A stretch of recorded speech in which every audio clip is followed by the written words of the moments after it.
கோவை மாவட்டம் கிணத்துக்கடவு சட்டமன்ற தொகுதிக்கு உட்பட்ட குறிச்சி பிரிவு கருப்பராயன் கோவில் போத்தனூர் உள்ளிட்ட பகுதிகளில் அடிக்கடி மின்வெட்டு ஏற்படுவதாக கோவை மாவட்ட ஆட்சியரிடம் பொதுமக்கள் புகார். கோவை மாவட்டம் கிணத்துக்கடவு சட்டமன்ற தொகுதிக்கு உட்பட்ட குறிச்சி பிரிவு கருப்பராயன் கோவில், திருமறை நகர், சாய் நகர், போத்தனூர் போன்ற பகுதிகளில் அதிகமாக மின்வெட்டு ஏற்பட்டு பொதுமக்கள் அவதிப்பட்டு வருவதாக SDPI கட்சியின் சார்பிலும் அந்த பகுதியை சேர்ந்த பொதுமக்கள் சார்பாகவும் கோவை மாவட்ட ஆட்சியரிடம் மனு அளிக்கப்பட்டது.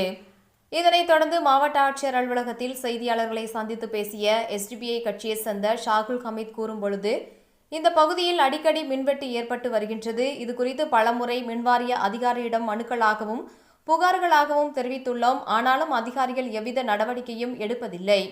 இந்த மின்வெட்டு பிரச்சினைக்கு உடனடியாக மாவட்ட ஆட்சியர் தலையிட்டு தீர்வு காண வேண்டும் என SDPI கட்சியின் சார்பாகவும் ஊர் பொதுமக்கள் சார்பாகவும் ஆட்சியரிடம் மனு அளித்துள்ளதாக தெரிவித்தார் என்பது குறிப்பிடத்தக்கது. கோவை மாவட்டம் SDPI கட்சி கிணத்துக்கடவு தொகுதியுடைய செயலாளர் ஷேக் ஃபரீத். இப்போது கலெக்டரேட் மனு கொடுக்க வந்திருக்கோம். ஒரு 3 நிகழ்வு சம்மந்தமாக மனு கொடுத்துட்டு வந்திருக்கோம். எது சம்மந்தமானா 95 வார்டு, அதாவது கிணத்துக்கடவு தொகுதிக்கு உட்பட்ட 95 வார்டில் ட்ரைனேஜுக்காக தோண்டப்பட்ட குடிகள் எதுவுமே இன்னும் வரை என்ன பண்ணல, மூடப்படலை. அதனால் பல உயிரிழப்புகள் ஏற்படுது. வாகனங்கள் சிக்கி பெரும் அவதிக்குள்ளாத நிலைமையாக இருக்குது. இது என்ன பண்ணிடுறாங்கன்னா, கான்ட்ராக்ட் ஆள்கள்கிட்ட இதை என்ன பண்ணிடுறாங்க, ட்ரைனேஜுக்காக கொடுக்கப்பட்ட குழிகளை அவங்க முறையாக மூடுவது கிடையாது. அதே போல் 95 வார்டை சுற்றி தெருநாய்கள் தொல்லை அதிகமாக இருக்குது. காலையில் மக்கள் குழந்தைகள் மதரசாவுக்கு போகக்கூடிய மாணவர்களும் சரி, பள்ளிக்கு செல்லக்கூடிய குழந்தைகளாக இருந்தாலும் சரி, அடிக்கடி நாய்க்கடியாக ஏற்பட்டு மருத்துவமனையில் அனுமதிக்கக்கூடிய நிகழ்வும் அங்கே ஏற்படுது. அதே போல் கிணத்துக்கடவு தொகுதியை சுற்றியுமே என்னது, மின்வெட்டு, அறிவிக்கப்படாத ஒரு மின்வெட்டு என்ன இருக்குது நம்ம பகுதியில் நிலவிட்டு இருக்குது. எதற்காக மின்வெட்டு ஆகுதுன்னே தெரிய மாட்டேங்குது.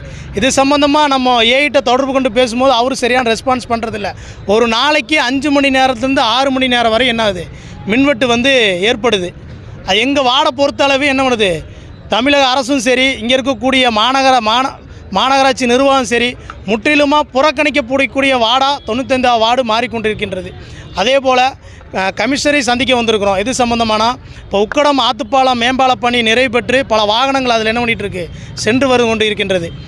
எங்கள் பகுதியில் குறிச்சிப்புறு என்கின்ற ஒரு பகுதி இருக்குது. அந்த பகுதியில் 10,000க்கும் மேற்பட்ட குடும்பங்கள் அங்கே வசிக்கிறோம். எங்களால் முழுமையாக அந்த சாலையை கடந்து செல்ல முடிய மாட்டேங்குது. இது சம்மந்தமாக போக்குவரத்து டிசிட்டு என்ன பண்ணியிருந்தோம், 1 மாதத்துக்கு முன்னாடி மனு கொடுத்துருந்தோம். அவர் ஒரு 10 நாளில் சரி செய்து தரேன்னு சொல்லி நம்மள்ட்ட வாக்குறுதி கொடுத்தாரு. அந்த வாக்குறுதி என்ன பண்ணல, நிவர்த்தி செய்யப்படலை. போன வாரம் மாநகர கமிஷனரை சந்தித்து ஒரு மனு கொடுத்துட்டு வந்தோம். அவர் இன்றைக்கி அது நடக்கலைன்னு சொன்னால் நீங்கள் இன்றைக்கி சந்திங்கன்னு சொன்னார். அது சந்திக்கிறதுக்காக இன்றைக்கி போகிறோம். அந்த சாலையை கடக்கும் பொழுது உயிரிழப்புகள் அதிகமாக ஏற்படக்கூடிய வண்ணமாக இருக்கிறது. ஏன்னு சொன்னால் உக்கடத்துலேருந்து அப்போது பொள்ளாச்சி போகக்கூடிய வாகனமும் சரி, அதே போல் பொள்ளாச்சியிலேருந்து உக்கடத்தை நோக்கி வரக்கூடிய வாகனமும் சரி, அதிக அளவில் அங்கே என்ன இருக்குது, வேகத்தோடு வரக்கூடிய நிகழ்வு இருக்குது. உயிரிழப்பு அதிகமாக ஏற்படக்கூடியதை இதன் வாயிலாக தெரிவித்துக் கொள்கின்றோம்.